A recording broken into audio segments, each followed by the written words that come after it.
Hi guys, welcome back to the Talking Rangers YouTube channel for another video. Finally, at last, the international break has ended. That's behind us now for another 4 months. The championship season is not interrupted.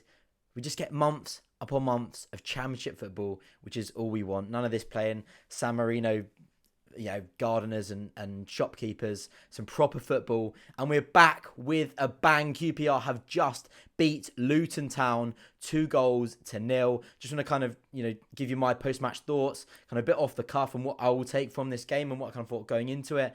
And fantastic 3 points to get back to winning ways. Now, it's a bit of a surprise given the fact how QPR normally resume the championship season after it's been paused with international football. And it was surprising as well because there was a lot of injuries coming into this one. Moses Ojabajo is out for what looks to be maybe another week or so.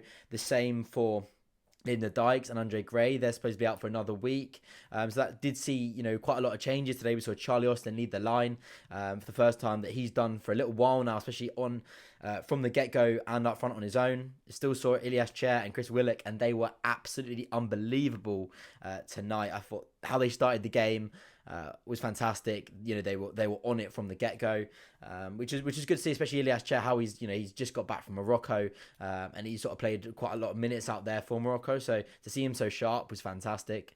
I really enjoyed the midfield of Johansson and Dazelle, which we're kind of waiting to see to flourish because we know that maybe that dynamic of the two and sort of their skill set can blossom into something quite fruitful, as you'd like to hope for QPR in terms of outcome and possession and sort of end product. So that was good to see. But we'll kind of get onto that in a little bit. We'll just sort of run through the game a little bit. As I'm saying, I'm just going to give my post-match thoughts to the game that has just concluded, filming this just after it's finished. So it started off now a bit scary the first few minutes where Dunn has tried to play the ball back to Dieng. He's completely almost underhit / the players maybe got a little touch to take some of the pace out of it.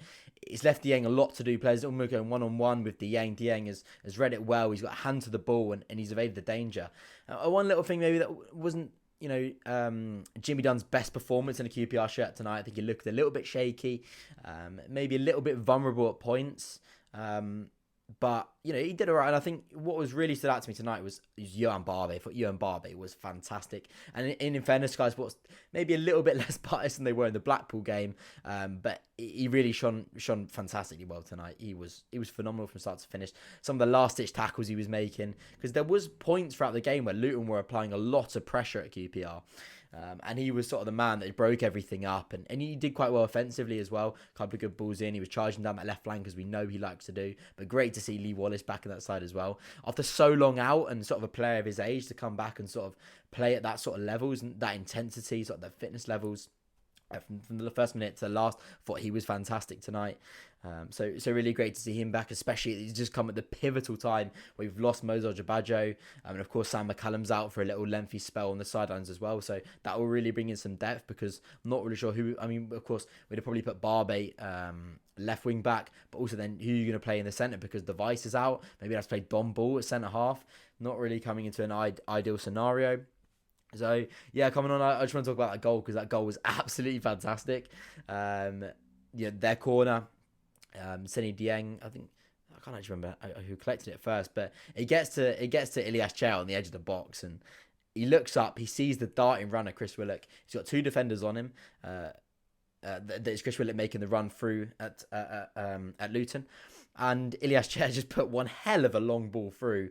And it's interesting, the goalkeeper positioning, because in my opinion, it's horrendous goalkeeping. The rash decision to come off your line when the ball is taking Chris Willock naturally away from goal. It's creating an angle that's going to make him very difficult to shoot from if the keeper waits, halts, and forces Chris Willock then to take a touch because he's got two defenders at him as well. The keeper then decides it'd be a good idea to run out at his line, leaving Chris Willock this bouncing ball just to chip it over the keeper, and he hits home with his first touch. It's a fantastic goal.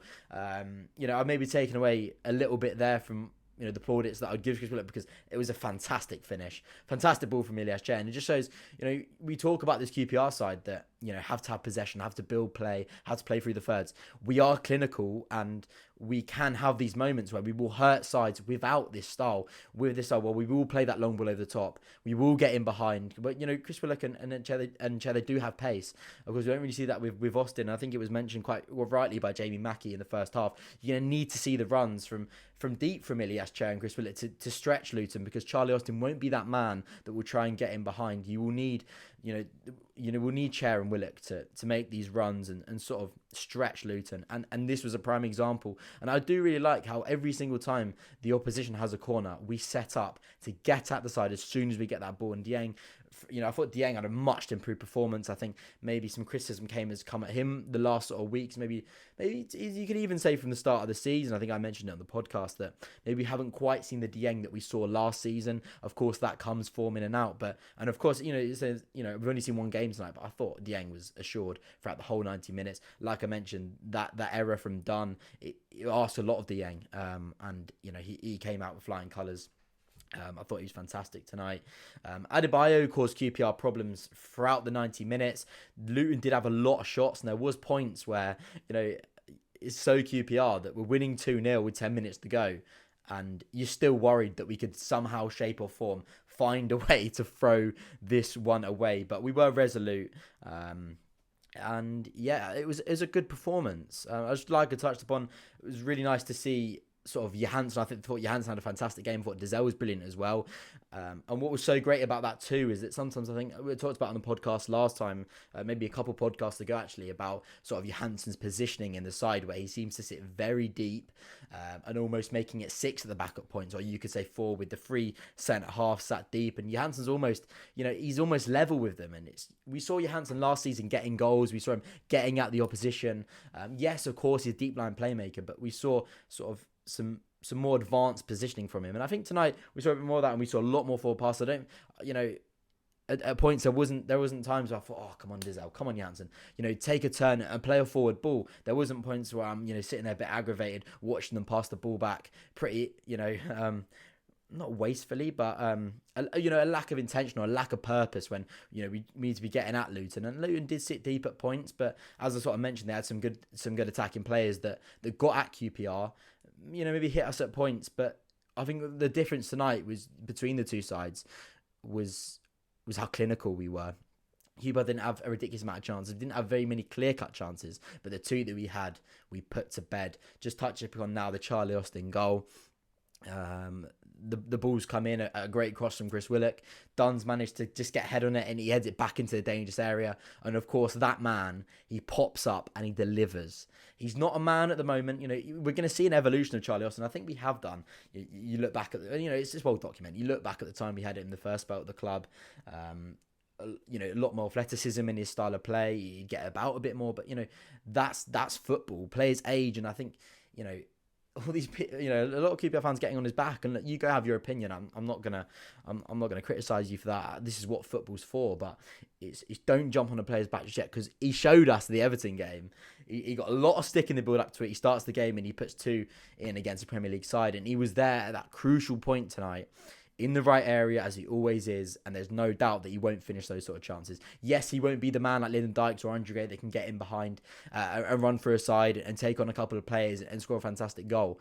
It'll be points where if you put balls into the box, you put balls into dangerous areas, he will find space and he will convert chances into goals. And that is what we saw tonight. It was, although, Luton didn't get a goal and they didn't bring it back level, I think that second goal really kind of killed any sort of momentum that was building for Luton a little bit. It kind of hit them and destroyed sort of their confidence coming into the later stages of that game. So real pivotal one, and great to see for his own confidence, because we know what it's like with strikers, especially Charlie Austin. They get a goal and you see a changed man. So really pleased for that one. But yeah, it's great to get 3 more points on the board. We're sat 5th now, 3 points off West Brom in 3rd, of course.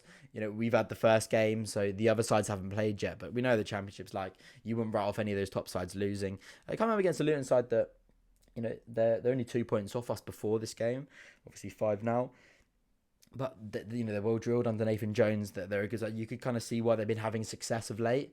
But I think it's just that quality in the final third, and QPR, that was the defining point between, both sides showed defensive frailties, but QPR then had the quality to exploit those, whereas Luton They truly didn't. They had a lot of chances and just didn't manage to convert any of them. One thing I'd say was a little bit surprised. I thought Albert Adoma, I don't think it was his best game tonight. I think he struggled to make an impact. We didn't sort of see his style of play and the way he likes to express himself on that pitch and get at the opposition, especially coming towards that, running at that Loftus Road end in the second half. We know what he's capable of. It just happens. Everyone has their good games, and everyone maybe not. It wasn't a bad performance by any means. I think he did well defensively. He did adequately defensively. It's not that he put a foot wrong at any point in the game. It was more, we know what he can do, and he, maybe just think, maybe to execute himself in the way that we'd have liked or he'd have liked. But nothing really to worry about there. Again, he's playing in an out of position to sort of his career. He's a right-sided attacking player, and we're playing him right wing back. So what can you expect? But no, I like the midfield too of Johansson and Dazelle, and I think just Chris Willock and Ilias Chair were absolutely fantastic from start to finish. And as well, big shout out to Lee Wallace. I've always loved that little combo of how Lee Wallace comes up and complements the two. We saw him getting in some really good areas. Wallace's touch wasn't quite there, and maybe the crossing accuracy not there just yet. But in a few weeks' time, when he gets playing and gets his minutes up, that match sharpness will come, and he will be a lethal threat down that left-hand side for QPR. So yeah, really great to see. But that sort of wavelength of Willock and Chair that I mentioned so much on this channel, it was there to be seen tonight. They were on each other, the way they read and bounced off each other, the movement, interlink. Chris Willock just put in almost a 10 out of 10 performance tonight. Every single touch of magic, and once he got that goal, you just saw the confidence come, the trickery, how he moves about the pitch, how he retained the ball, and it was just fantastic. And it's a great performance. I think that will restore a lot of hope. And again, you see in the interviews afterwards, Dickey and Willock, they were asked by the Sky interviewers, is there more to come from this keeper side? I genuinely think there is. I think we saw glimpses tonight of what this side is capable of in terms of style of play, in terms of the intricacy of it, sort of how purposeful it was. And at times we were great, but at times we were quite lethargic. We did show, why maybe we've not hit the heights of quite we'd like. I still think we haven't really got out of maybe second or third gear yet. So I think there's still more to come from this QPR side. I think we will see it soon. We saw more of it in this game than we have done maybe for the last month or so. So there's a lot to be happy about. There's lots to still be excited about for QPR this season. I think anything is possible, anything's possible bar the top two. Then what else is possible? So the playoffs. But I think we really need to be getting that playoffs this season. Anything is possible. I'm contradicting myself there about 3 times, but you never know in the Championship. One of those two sides in the top two. Is it Bournemouth and Fulham now? They can easily have a bad spell and drop out. And if QPR build these wins now, a great win to start off. And these games come thick and fast. So as we all know in the Championship, and of course they come thick and fast, but none of them come at home for QPR on a Saturday. But yeah, it's been good to to chat QPR again, and there will be more content coming soon. I'll be looking to how we can sort of. What's the best way to do these sort of post-match videos at the moment? But I will be going back. I will be getting down to the stadium in about a month or so.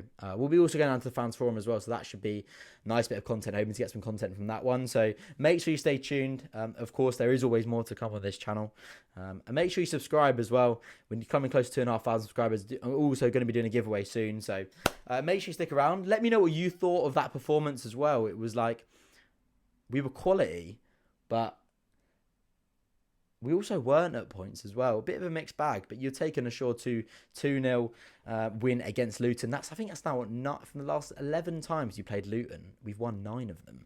So Luton are coming a side that, we do quite well against. We actually did a double over them last year. So hopefully we can replicate that and we can double against them this season. Thank you very much for tuning in.